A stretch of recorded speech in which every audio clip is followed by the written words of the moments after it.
T20 ప్రపంచ జట్టులో గిల్ మీద వేటు వేసి సంజుకే ఓపెనర్గా ఛాన్స్ అంటూ వినిపిస్తోంది. ఇక మిగిలిన రెండు టీ20లో సత్తా చాటుకోకపోతే ప్రపంచ కప్లో శాంసన్ను ఓపెనర్గా చూడడం కష్టమే. ఇక సంజు ఆట పరిశీలిస్తే తుది జట్టులో చోటుకు అర్హుడేనా అన్న ప్రశ్నలు వినిపిస్తున్నాయి. ఇక సంజు ఆట తీరుపైన తీవ్ర విమర్శలు వినిపిస్తూ ఉన్నాయి. ఇక సంజు స్థానానికి ఇటు ఈశాన్ కిషన్ ఎసరుపెట్టినట్టు కనిపిస్తోంది. ఇక సంజు మరియు ఈశాన్ ఇద్దరు వికెట్ కీపర్ మరియు బ్యాటర్లే. తుది జట్టులో ఒకరికే అవకాశం అయితే దక్కనుంది. ఇక టీ20 క్రికెట్లో వికెట్ కీపర్తో పాటు బ్యాటింగ్ స్థానానికి విపరీతమైన పోటీ నెలకొందనే చెప్పాలి. ఇదే అంశంపైన పూర్తి డీటెయిల్స్ మా స్పోర్ట్స్ అనలిస్ట్ వెంకట్ అందిస్తారు. చెప్పండి వెంకట్, ఇప్పుడు టీ20 వరల్డ్ కప్లో గిల్ మీద వేటు వేసి సంజుకి ఓపెనర్గా ఛాన్స్ ఇస్తున్నారు అంటూ తెలుస్తోంది. అసలు పూర్తి డీటెయిల్స్ ఏంటి? మూల్య గత కొన్ని రోజులుగా కూడా సంజు శాంసన్ ఆట తీరుకు సంబంధించి కొంత భారీ అంచనాలు అయితే నెలకొన్నటువంటి పరిస్థితి ఉంది.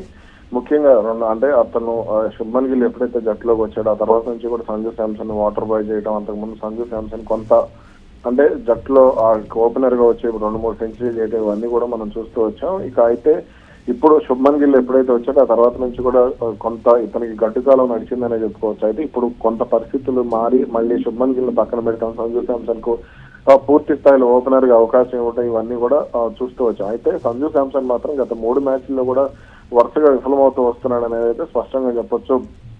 తనకి ఇష్టమైనటువంటి ఓపెనర్ స్థానానికి అతని పేరు ఖరారు చేసినప్పటికి కూడా న్యూజిలాండ్ తో సిరీస్ కానీ అటు టీ20 వరల్డ్ కప్ కానీ అతను ఖచ్చితంగా ఫెయిల్ అవుతున్నాడు అనే విమర్శలు అయితే ఉన్నాయి.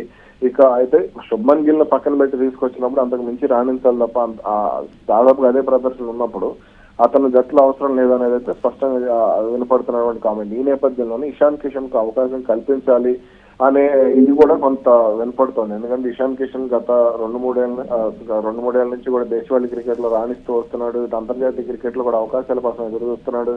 ఇప్పుడు టీ20 వరల్డ్ కప్ కు ముందు న్యూజిలాండ్ తో జరుగుతున్నటువంటి సిరీస్ లో అతను 2 మ్యాచ్ల్లో దాదాపు 3 మ్యాచ్లు అయితే 2 మ్యాచ్ల్లో అతను సక్సెస్ అయ్యాడు. అతని స్ట్రైక్ రేట్ కూడా భారీగా ఉన్న నేపథ్యంలో ఖచ్చితంగా అతనికి అవకాశం ఇవ్వాల్సిందే అనేది కూడా కొంత వినపడుతూ వస్తున్నటువంటిది.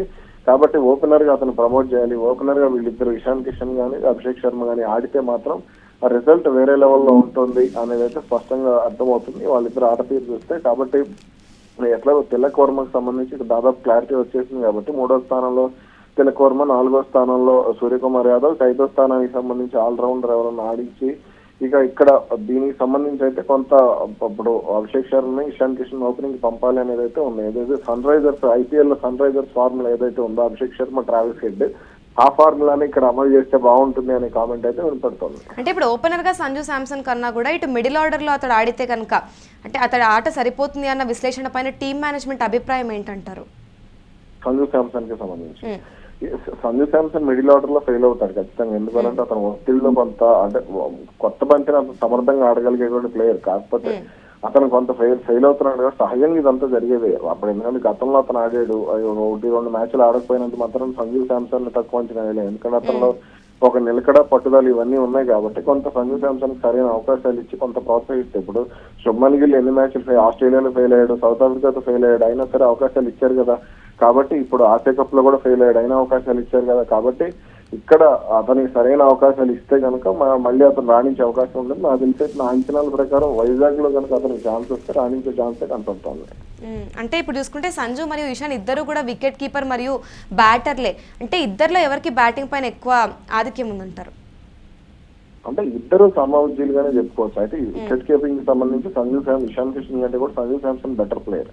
కాబట్టి ఒకవేళ ఎట్లా ఇద్దరు మొన్న మ్యాచ్ల్లో కూడా మనం చూసాం, ఇద్దరిని ఆడించారు. కాబట్టి ఒకవేళ బ్యాకప్ వికెట్ కీపర్ గా జట్లో ఉంచాలి అనుకుంటే అంత ఇది కాదు. కానీ కాకపోతే కొంత ఇక్కడ ఏదైతే ఈ టీమ్ కి సంబంధించి కొంత ప్లేస్మెంట్స్ బ్యాటింగ్ ప్లేస్మెంట్స్ విషయంలో కొంత కసరత్తు చేయాల్సిన అవసరం ఉంది.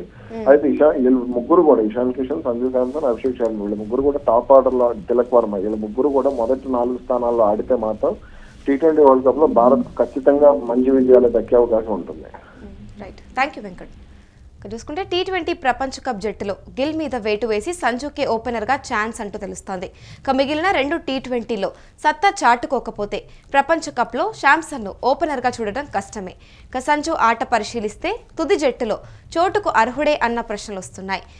కివీస్ తో తొలి 3 టీ20లో శాంసన్ వరుసగా 10, 6, 0 పరుగులకు పరిమితమయ్యారు.